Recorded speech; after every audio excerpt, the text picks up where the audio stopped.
Hey guys, Paul here. So, a big topic of discussion in the Yu-Gi-Oh community over the last couple of weeks has been around the decreasing value of sealed Yu-Gi-Oh product and what Konami could be doing to solve it. So, obviously, there's sets like Soul Burning Volcano selling for like 35 bucks a box, Duelist Nexus 50 bucks a box, and plenty of others honestly released this year, and it's caused a bit of an impasse because card shops are suffering. They don't want to stock Yu-Gi-Oh anymore because they sell it and like people don't buy it because there's nothing really great to pull, and the players get upset because they feel like the card shops are like being greedy and marking things up, and so there's a lot of tension there. And of course the onus kind of falls on Konami to make better quality products. I think at the end of the day, that's the only real solution we've got, right?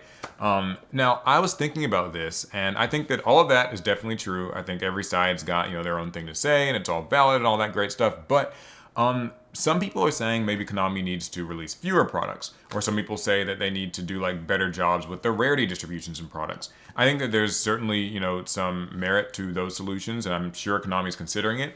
But one of the things that I've been thinking about for a really long time now, actually, is another way Konami could improve the sort of perceived value in opening a sealed product.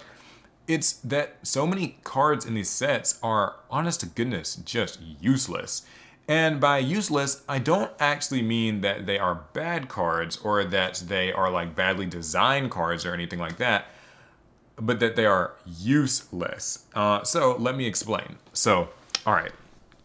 Legendary Duelist Soulburning Volcano supports three different fire archetypes: Salamangrates, Volcanics, and Battling Boxers. So Salamangrate's one of those decks where there's kind of this idea that maybe it could actually still be viable in the metagame today. Especially with new cards like, say, Salamangrate of Fire, kind of add some consistency to things. Maybe they were, to throw like Salamangrate Gazelle to 2 or 3 on the next ban list. This could be a deck that could actually compete, and that'd be great and that'd be fun.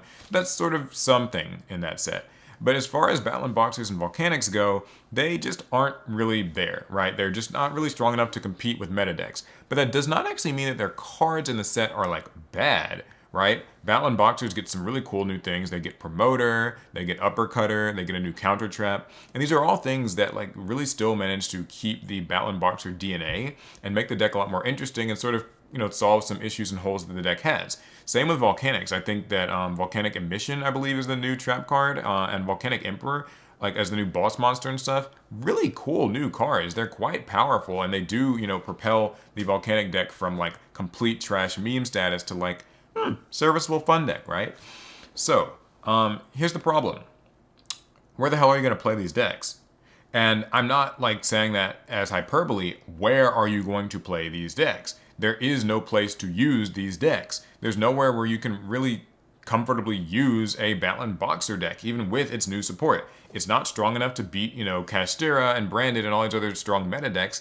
And as far as like that concerned, where else would you play a deck? You wait for it to come into Master Duel and maybe you can have some fun on casual mode, but there's not a format where these decks can be used.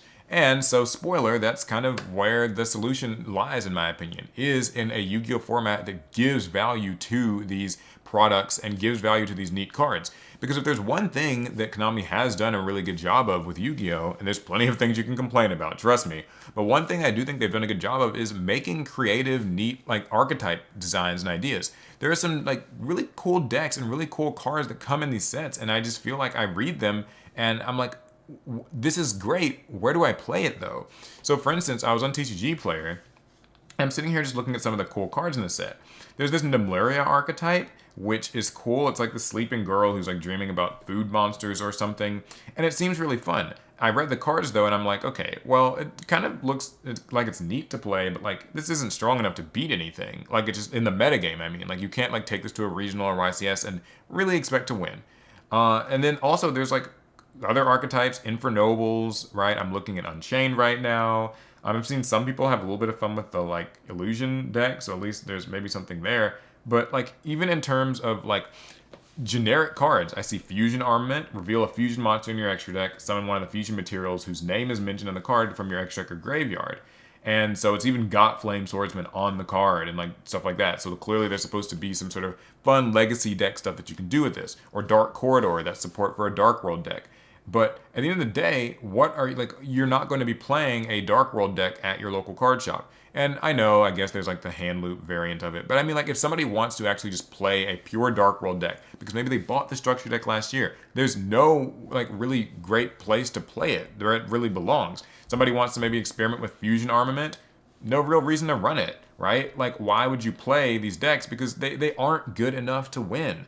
And, I'm not saying that the decks are badly designed. I'm saying that there's no place for them to be used. Another really good example is the Evol deck. It got new support in Duelist Nexus. This is like some deck from 2012 or whatever. And I remember when it was released, it wasn't all that great, but cool. They got some new support, and now you can actually make, their new monster. Evils are Lars. That's a cool new Xyz sort of boss monster. They get a few other cool cards in the set. Great. But like, if I take this to locals, I'll just get stomped by the same decks, and I certainly wouldn't do any better at a regional or YCS. Now, on one hand, the solution could be, well, they should make all these decks like equal power level and like make them all strong enough to compete with, Kashtira and Branded. And that certainly could be an option. But I honestly think that what they really need to be doing is just making formats where these decks can feel like they have a space to play.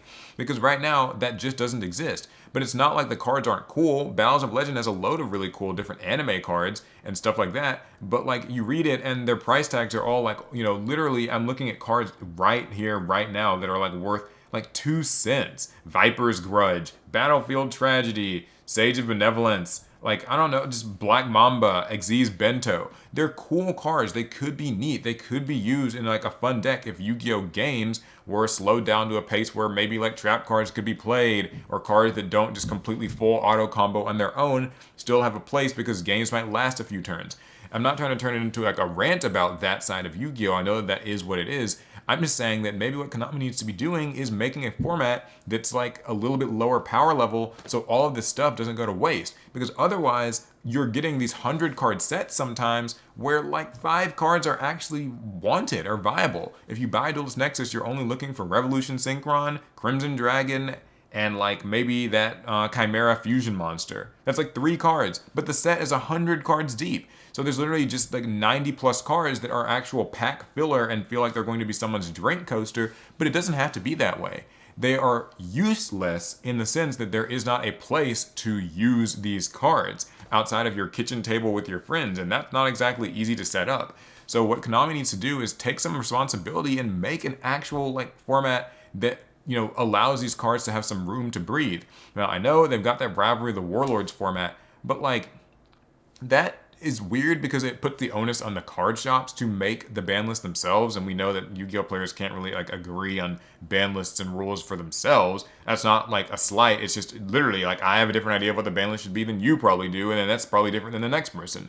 But the thing is, Konami is kind of the authoritative power that can say, hey, this format does not allow these cards, or these cards. Like, it exists. They've tried to do it in the past, like here and there, but they never really seem to follow through. I think now is a really good time to try that out because Yu-Gi-Oh! Products are definitely struggling and it's sort of their fault. So, I mean, it's entirely their fault, right? Like, it's not that they're not making interesting cards, is that the cards can't be used. So I can buy Battles of Legend, but I'm only looking for a few little reprints. I can buy Duelist Nexus, but I'm only looking for 3 cards. I can buy Cyberstorm Access, but I'm just literally going to skip over a lot of the things because they just can't actually be used in a really competitive context. Another really big example of this actually is the structure decks. So the Red Dragon Archfiend structure deck is going to be coming out here in just a couple of weeks, and like, where is someone going to play that? Like, it's cool if you like Red Dragon, if you like Jack Atlas, you can buy it, it's fun, but it doesn't make the deck like competitively viable. It just makes it a better fun deck, maybe vaguely rogue status if you're lucky. And the thing is, I'm not saying that as a slight against the deck. I like the Red Dragon deck. I've played it myself. It's actually one of the few combo decks that I kind of enjoy using myself and all that. But here's the thing, where the hell are you going to play it? There's not a structure deck format in Yu-Gi-Oh! And there's not really any other power level that it fits in. So you have to kind of force it. Now, yeah, there's lots of fan-made formats. People have things like Trinity, and there's also stuff like, Goat and Edison, but Goat and Edison don't let you play the new cards. And so there's a new set, it just comes out like every other week that'll have like 60 to 100 cards, and they're just useless. And it's like, what's the deal, Konami? Like, don't make the cards if there's not really a place for them to be played. Now, I know what Konami would have you believe is that all the cards are made equal and you can just do whatever you want with them. But we know that's not true.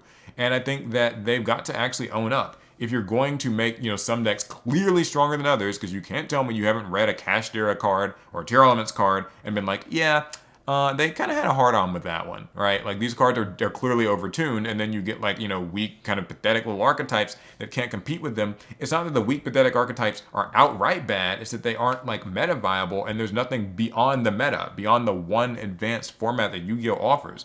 And that is what I mean when I say that Yu-Gi-Oh really does need alternative formats. It could be rotation, I don't care. It could be like a low power thing, it could be Rivalry of Warlords, but Konami needs to like assign power levels to these decks. I know they don't want to imply that some cards are better than others, but we know it's true. Or just do something, anything to give some real use and value to these packs, because otherwise these packs are bulk and there isn't a reason to buy these packs.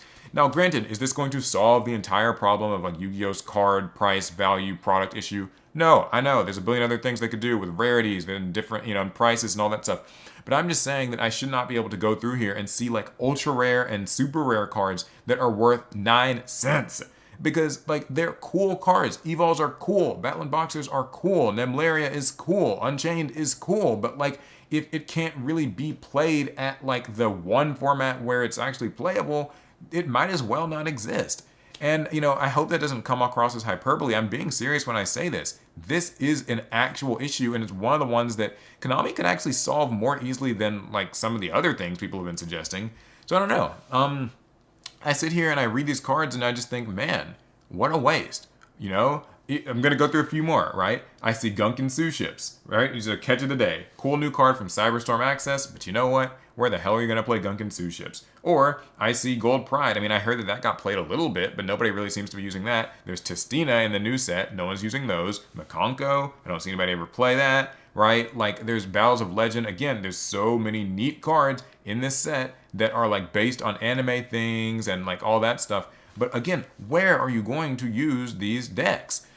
So, sorry that rant got a little bit out of hand, but basically what I mean is you could better serve the casual audience and at least give them some reason to play, or even serve the competitive audience. Competitive players might be interested in these sets if there was a different format to play them in where you could use something like Evols. You don't feel like you're just funneled into using the best decks.